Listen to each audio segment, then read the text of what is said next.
Aloha and welcome to Knitted Paradise, where the needles are clicking and the yarn is squishy. My name is Lucia. You can find me online as Pearl of the Pacific. Today is Sunday, May 4th. Happy Star Wars Day, everybody. Sorry, I've kind of been missing in action for a little while. Life got a little crazy and I didn't really have time or the space to record. So, but today I have a little bit of time, so I'm going to take advantage of that. Let's see, I have a couple of announcements. I have some things on the needles. I haven't finished anything, which is kind of odd considering I haven't recorded for a really long time. And I have some Flora and Fauna things to talk about. Someone on the board asked me where I got some of my sock blockers, so I thought I would talk to you about my variety of sock blockers that I have and where I got each of them and what I like and what I don't like and all those things. So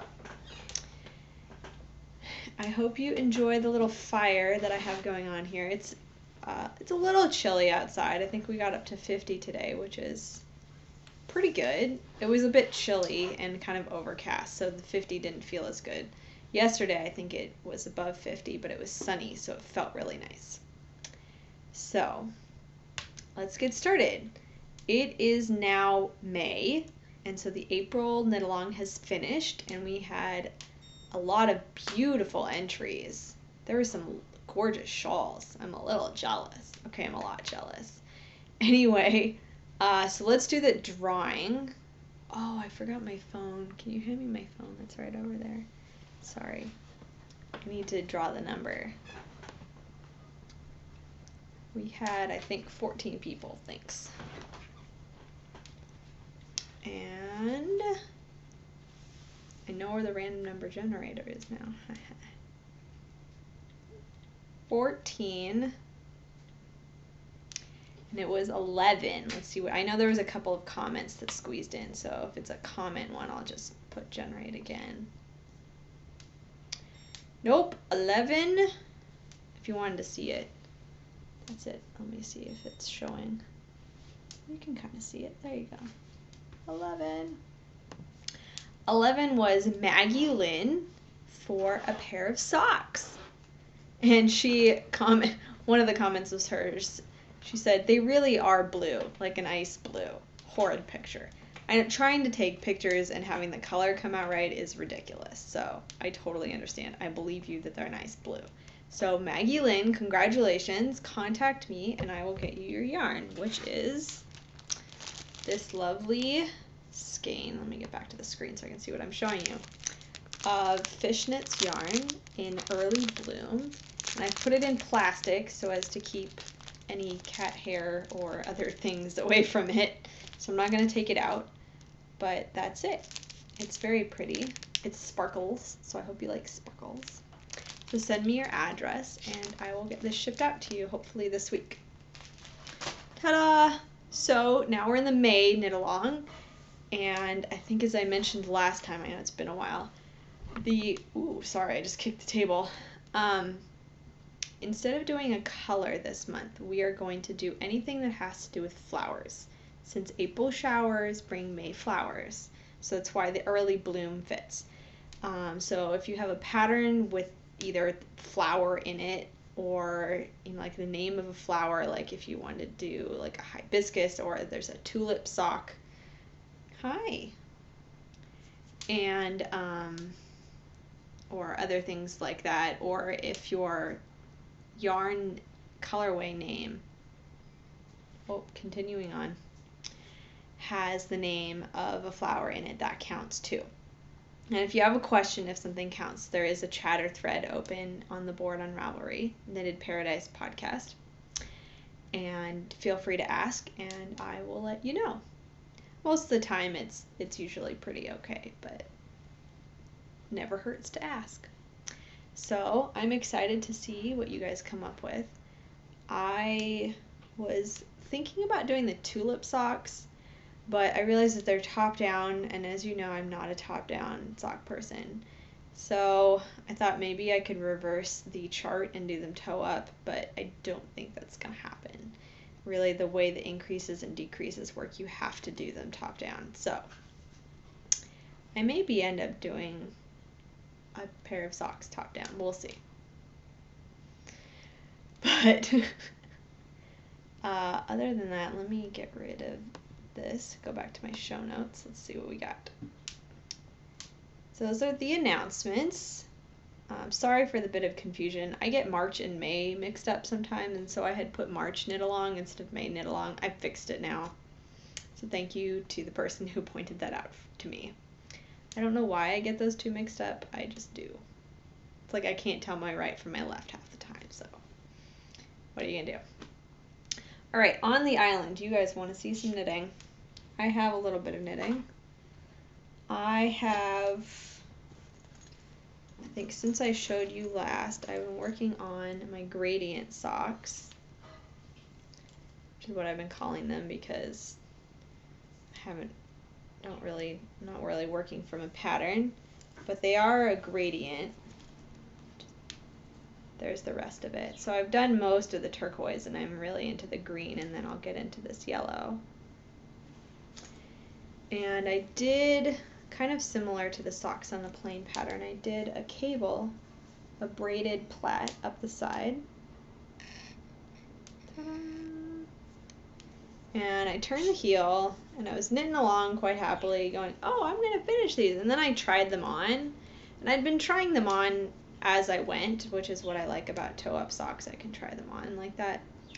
And I thought, oh, they're a little small, but they'll be okay. And then after I turned the heel and knit this much, good like 3 or 4 inches, I put them on, and I was like, no, they're just too small. The right across the top of my foot, it's pulling too much. And I'm worried that on the bottom of the foot, it's just going to wear too quickly. So I'm going to rip those out again. I just wanted to show them to you. I haven't had a chance to rip them out. I might do that tonight. But I did a lot of work on them. I like the braid. It's very easy. It's the one I showed from the Stitch Dictionary last time. And that's it. Maybe it'll focus on it. No, it just wants to focus on my face. Oh well. But that's it. So I've been working on that, but that's going to need a redo. And I worked a little bit on the Flying Dutchman socks. I think I just added a little bit above the heel since you've seen them last. Not a whole lot of progress. I need to find the pattern or print it out again before I do the actual ship on the side. So that's what I need to do this week, is print that out again, because I don't know where I put it. It's probably in my purse somewhere and I just don't know. The thing that has been getting a lot of progress are the My Cup of Tea socks.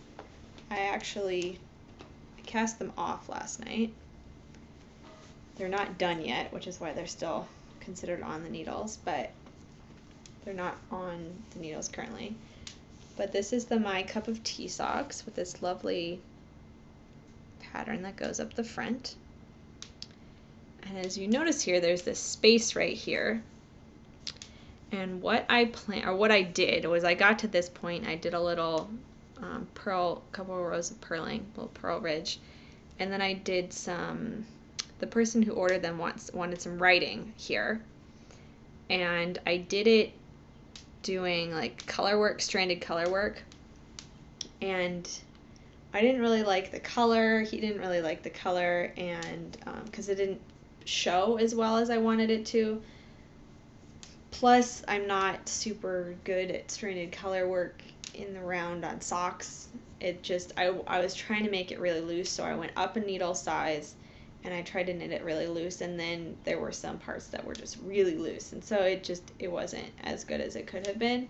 So I decided to just knit it straight and then duplicate stitch the writing on top of it. So that's my next step on these. You probably won't see these again, but here's the other one. I'll put them on blockers when I show you blockers, but I'm just going to use some leftover white that I have. The blue is, oh, I forgot to tell what all these yarns are. I'm a little out of practice, can you tell? This is Cascade Heritage in Anise or Anise. The gradient socks are Knitcircus Ballerina in Hepcat. The Flying Dutchmen are Loopy Seasoning Series Icicles. I think that covers everything. You can always check my project page on Ravelry. I may not always have pictures. I always have pictures of finished things, generally. I try to be really good about that. Minus the one pair of socks that I have sitting next to me that needs to get pictures taken of it. But anyway, that's that. Let's see, that was it for On the Island. I have some things from the mainland. I got yarn. This is yarn that I special ordered. I haven't even opened it yet. It's still in the bag. I special ordered a long time ago, and the dyer was out of that particular yarn base, and so I had to wait, and wait I did, because I'm patient and I love her yarn. So this is from Heather of Highland Handmaids, or Fiberista Files is her podcast. Oh, it's pretty. And I custom ordered I wanted a skein of sugar maple sock, which was the one she was out of, and her shipment of it was like stuck on a train or something. Ooh. So I got one skein of the Lodge in sugar maple sock, which is dark green. Ooh, that's actually coming out pretty well. Some lighter greens and then some white. And these are going to be some socks for my husband. I think they're going to be the Frodo socks. So that's these. And I also custom ordered a skein of her butternut DK because I wanted to try it in Misty Mountain. And that's some gray and blue. It's almost like silver and blue. It's really pretty. It's hard for, it's not coming up super well. You can kind of get the idea. Anyway, and then because I was already ordering things, I saw this skein of Fly You Fools, which is a Gandalf colorway. This is like the Lord of the Rings parade of yarn here. Between Misty Mountain and the ones that are going to become Frodo socks, and then Fly You Fools, which is Gandalf. It's also sugar maple sock, which is, sorry, it's 75% superwash. I think it's merino, and then 25% nylon. And it's just shades of gray. And it's amazing. So, thank you, Heather. It's totally worth the wait. She got really busy with stitches and all that. She's like, I'm sorry it took so long. I was like, no worries. I'll wait. It's yarn. So, that's the first yarn I've bought in a while. Because as you know, I'm on a pseudo yarn diet. I decided I didn't want to stop buying yarn, but I didn't want to buy large quantities of it. So, I've been limiting myself to like 1, sometimes 2 projects worth a month. So, because I figured if I get, 2 or 3 out and then 1 in, then it's more yarn out of the stash than in the stash. So, it's good. I'm a project-based knitter, so I buy yarn for specific projects.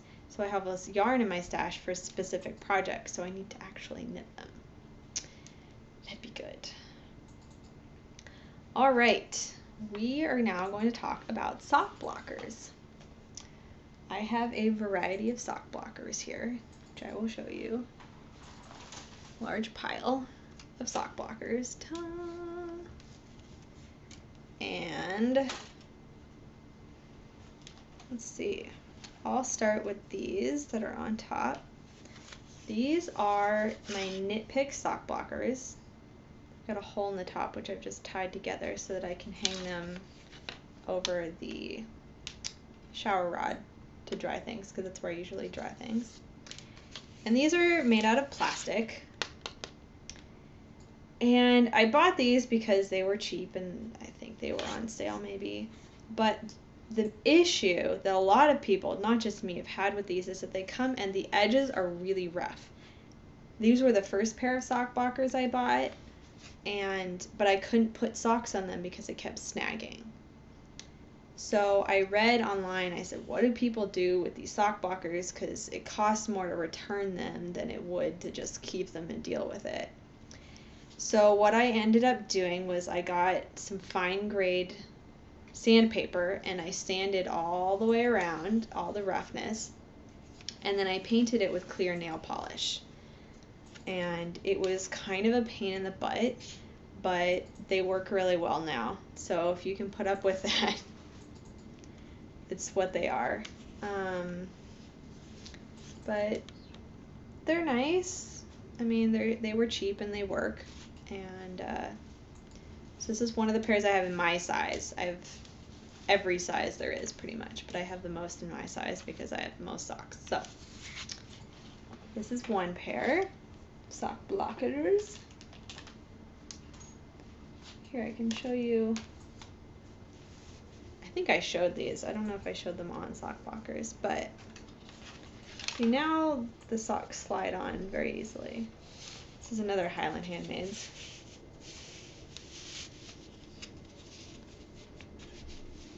Sock. But they're pretty tall. I mean, these socks are pretty tall on me and they come up. So they're good.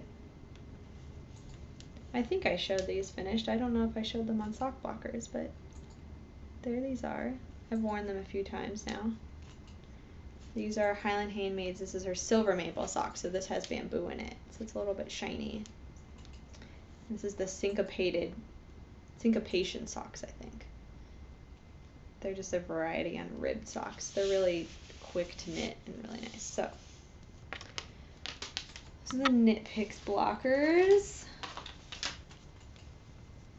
And I'll go by size. So the other ones I have in my size are, of course they're on the bottom because I just used them.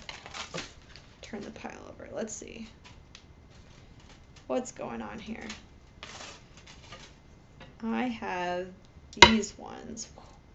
Hold on. All over the place. These, which I got from Webs, and they are fantastic. These are my favorite sock blockers, just because they're really simple. I didn't have to do any work to get them to work properly. They come with a hook on them, so they're easy to hang up for your socks to dry, or if you want to hang them in your closet to keep them there. These are my favorite. And here I'll show another pair of socks. I don't think I've shown for a while. These socks I knit probably about a year ago, yeah, because I knit them last May. These are the only other stranded colorwork socks I've ever done. These are my Doctor Who police box socks.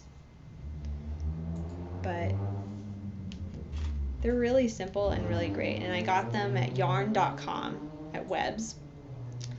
These were the ones that someone asked me about, so these go to yarn.com. I know other places sell them, I think, but that's where I got them. I think they were like $15, maybe less. I don't remember. Anyway, they come in a variety of sizes, and they're great. I actually have 2 sizes of them. I'll show you that in a minute. So, let's put those on the floor. I'm sitting in my little IKEA chair. We went to IKEA last week, or this week, I guess it was. And as a joke, my friends were saying, "Oh, I bet you fit in that little chair," like the child-sized chair. And I sat in it and I said, "This is actually really comfortable. I think I'm going to get this chair." And I did. So I'm sitting in my child-sized IKEA chair.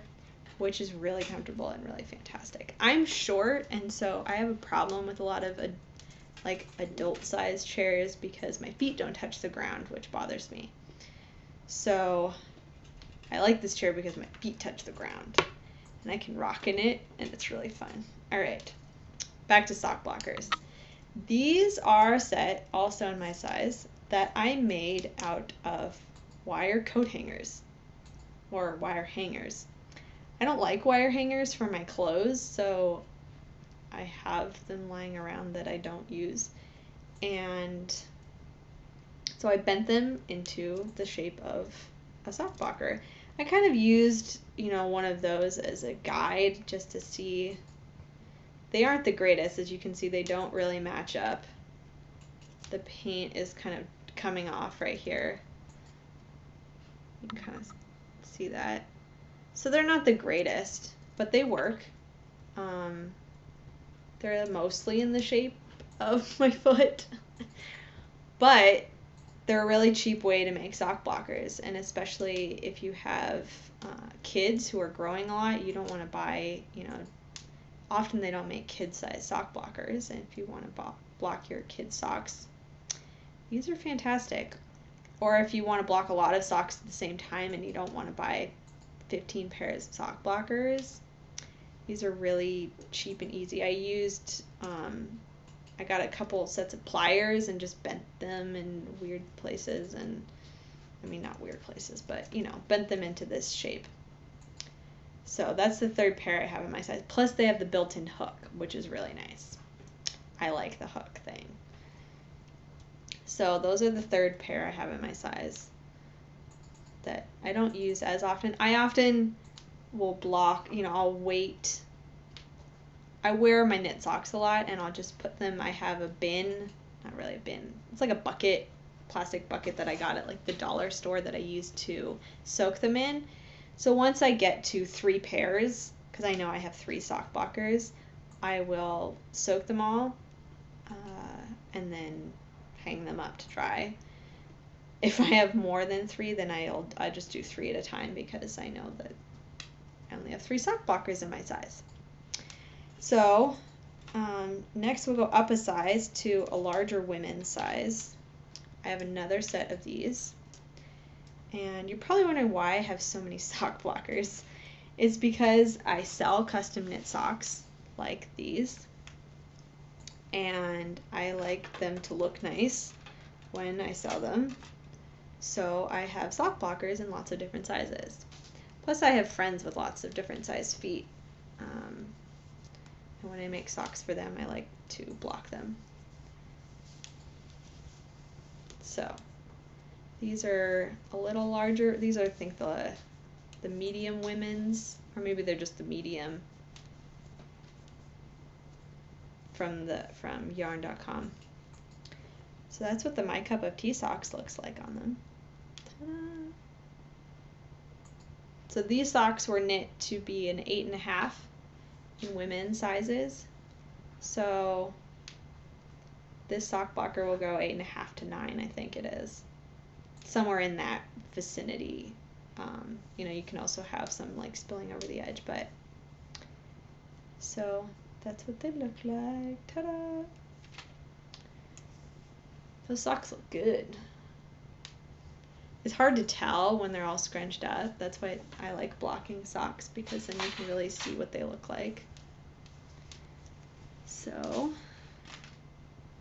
those are the only medium size sock blockers I have, and then I have the man size sock blockers for my husband's feet and other guys that I know. He actually does not have large feet for guys. I know some other guys who have bigger feet. So these are from the Loopy U. They are the extra large. It's up there somewhere. So these also come in a variety of sizes. Sorry, my computer went dark, so it's hard to see what you can see. So I got the extra large because I needed a pair of extra large, and the wire ones don't come in an extra large. Actually, you know what? These may be the large. I think I have the large and the medium, and then the small is like a child size. I think. I don't remember. But I got these to be the like man sock blockers basically. And they also have a bunch of holes here that I've tied a string. I just took some waste yarn and tied it in here, like the blue Knit Picks ones. And these are made out of similar plastic to the Knit Picks ones, but the edge is very smooth. I did not have to sand it or paint it. There may have been a couple rough areas that I sanded down, but I didn't have to sand the entire outside and all of the in things so that the socks wouldn't catch on them. So I'm really happy with these. These are great. I know that the Loopy U also makes wooden sock blockers. They're a little bit more expensive, so I didn't get those. I like the fact that there's holes in this one because it allows air to flow through and dry the socks a little faster. That's the other reason that the wire ones are really great, because lots of air can go through and so they dry quicker. But these are my man size sock blockers and they're great. I also, because I knit a lot of socks for my husband, I made him a pair of the wire hanger to back them up so you can get the whole thing in here. Gosh. I made him a pair of the wire hanger sock blockers. I did a better job on his. I think it was easier because he has bigger feet. Mine just turned out funky. His are more matchy, you can tell. And they actually are in closer to the shape of a foot. But they also have the hook on top. And so these are easy to make in all sizes. I read online, someone was like, oh, do that. You can also cut cardboard ones, but I didn't want to cut cardboard and do sock block because then they get wet. Or if you have some like thick plastic, you can cut sock blockers out of that, and then like drill a hole in the top or drill some holes in the middle so you can have it's more airflow. But I suggest using a real sock blocker as a guide or as a template. That's what I did with these, just so that it's kind of in the shape of the foot, because otherwise me trying to draw or trying to bend this into the shape of a foot was just not happening. So that's my collection of sock blockers. I hope that it was helpful to you to hear about all of those. I probably have more sock blockers than the normal person, but I block socks in all sizes, so I have all sizes of sock blockers. If you have any questions about any of them, please feel free to comment or ask the question in the thread on Ravelry, and I will be happy to answer it. Hopefully I have an answer. If not, I'll find it out for you. So as a review, the blue ones came from Knit Picks, not my favorite. The wire ones came from Webs, which is yarn.com. Those are my favorite. The red ones came from the Loopy U, loopyu.com. I think most people know about that. And those are also really awesome. You just need a piece of waste yarn at the top so that you can hang them over things. Otherwise, you just have to set them. So I don't know how you use them otherwise. But they have lots of holes at the top, so it's very easy. And then I have the coat hanger ones, which are easy to make yourself. If you don't have a lot of money or whatever, or you just want a lot of them. So I think that's it. Apparently my stomach is making noises. I just fed it, so maybe it's happy. Sorry if you could hear that. That is it for this week. Hopefully I will be on a somewhat normal recording schedule from now on. I'm working on it. And that's it. So have a great week. Join the Ravelry group. Subscribe to me on YouTube. I've been getting a lot of subscribers, so thank you. That's really exciting. That's the best way to keep up with the episodes. Either that or you can follow the blog. A lot of people have been doing Feedly and following blogs that way. So have a good week, and I'll see you next time. Bye!